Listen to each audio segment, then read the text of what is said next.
नर्मदा नदी को भारत में सबसे प्राचीन नदियों में से एक और 7 पवित्र नदियों में से एक माना जाता है।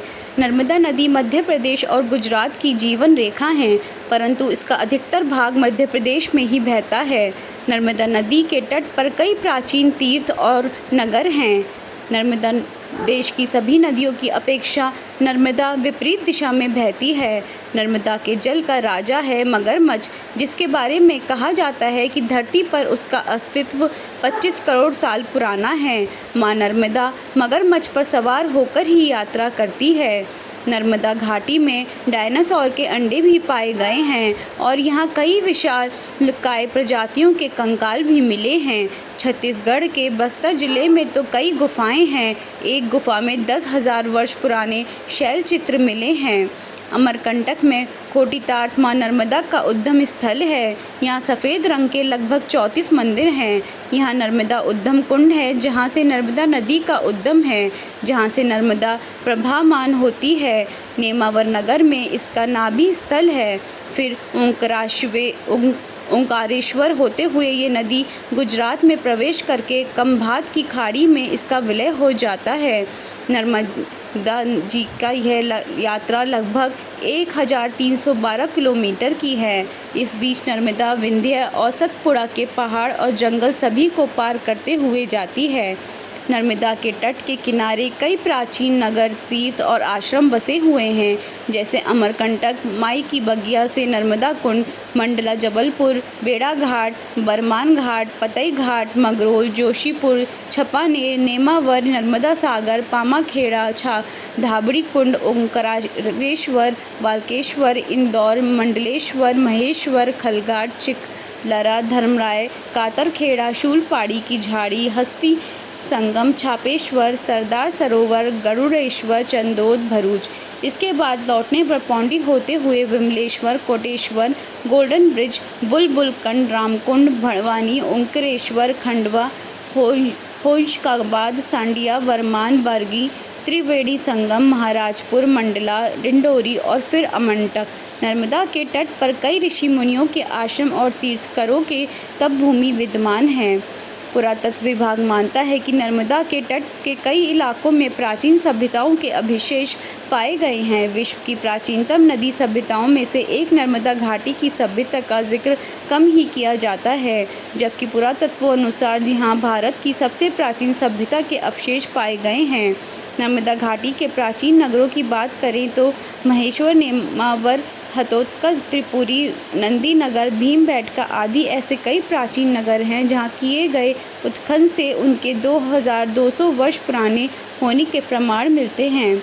जबलपुर से लेकर सीहोर, होशंगाबाद, बड़वानी, धार, खंडवा, खरगोन, हरसूद आदि तक किए गए और लगातार जारी उत्खनन कार्यों ने ऐसे अनेक पुराकालीन रहस्यों को उजागर किया है। संपादक एवं प्रकाशक डॉक्टर शशिकांत भट्ट की पुस्तक Narmada valley culture and civilisation Narmada घाटी की सभ्यता के बारे में विस्तार से उल्लेख मिलता है। नर्मदा एक पहाड़ी नदी होने के कारण कई स्थानों पर इसकी धारा बहुत ऊंचाई से गिरती है। अनेक स्थानों पर यह प्राचीन और बड़ी बड़ी चट्टानों के बीच में सिंहनाद करती हुई गुजरती है। यही कारण है कि इस नदी की यात्रा में कई जलप्रपात देखने को मिलते हैं, जिसमें अमरकंटक के बाद भेड़ा घाट का जलप्रपात बहुत ही प्रसिद्ध है। मंडला और महेश्वर में नर्मदा की सहस्त्रधारा देखने को मिलती है।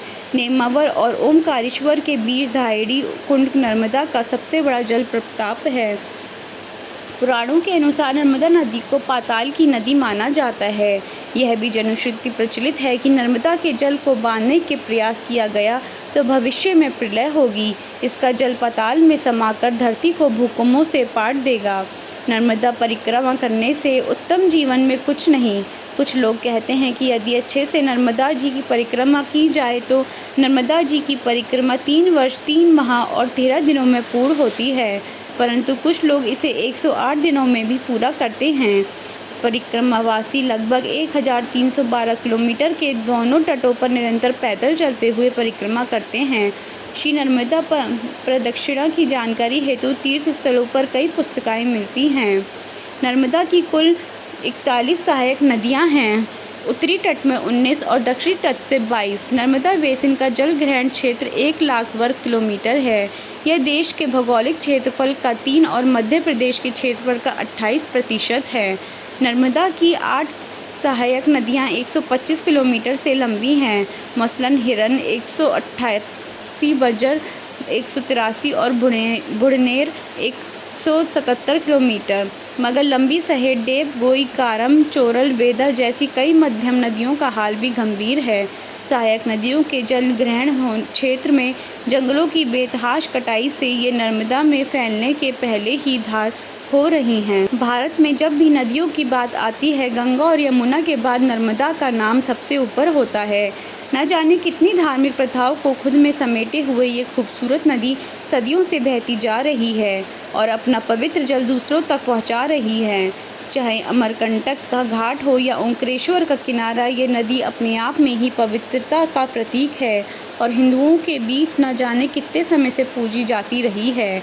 यह नदी भारत के पश्चिम में बहने वाली सबसे बड़ी नदी है।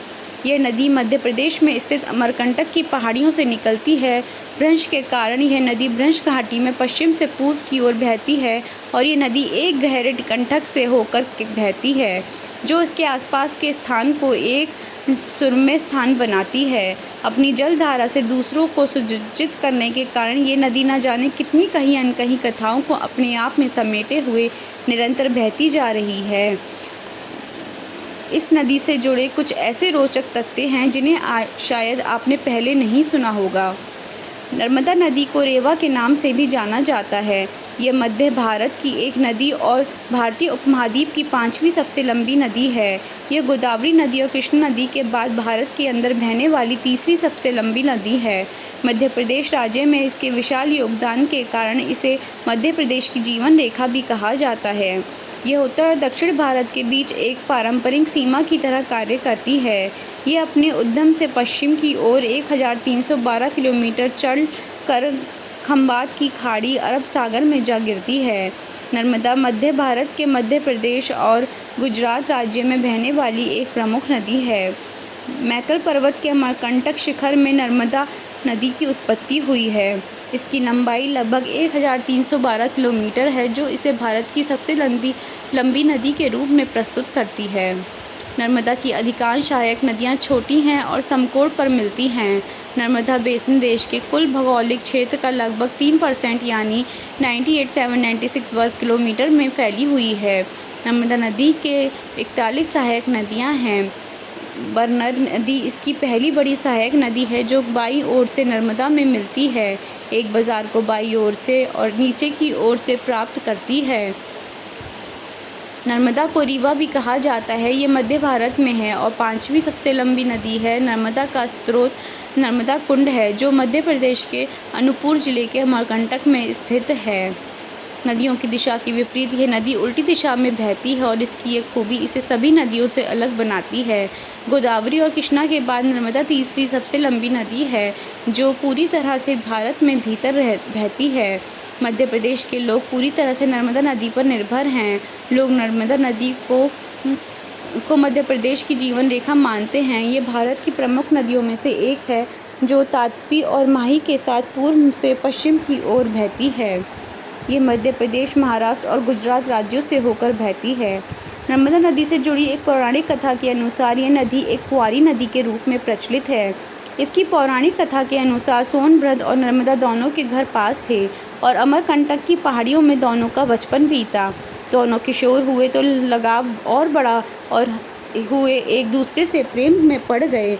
दोनों ने एक साथ जीने की कस्में खाईं, लेकिन अचानक दोनों के बीच में नर्मदा की सहेली जुहिला आ गई। सोनभद्र जुहिला के प्रेम में पड़ गया। नर्मदा को यह पता चला तो उन्होंने सोनभद्र को समझाने की कोशिश की, लेकिन सोनभद्र नहीं माना। इससे नाराज़ होकर नर्मदा दूसरी दिशा में चल पड़ी और हमेशा कुंवारी रहने की कसम खाई।